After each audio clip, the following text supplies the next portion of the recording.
Next, let's talk the benefits of having optimal testosterone. This is all the good stuff.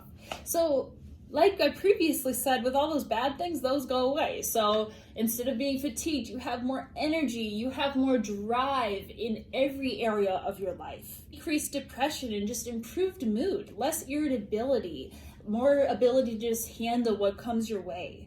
It's a common misconception that testosterone causes, anger or that roid rage, but really that's just a sign of having too much testosterone. If your testosterone's optimized, you're going to feel less irritable. You're going to feel more stable in your mood.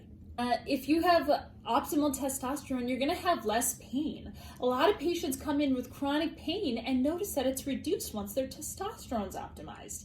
Isn't that crazy? It's because testosterone really does affect the pain in your bones and in pain in your muscle. So recovering from workouts, but also just long-term chronic pain can be less. You're going to have an easier time getting the body you want because you're going to have an easier time putting on muscle and decreasing fat. It's going to happen more naturally.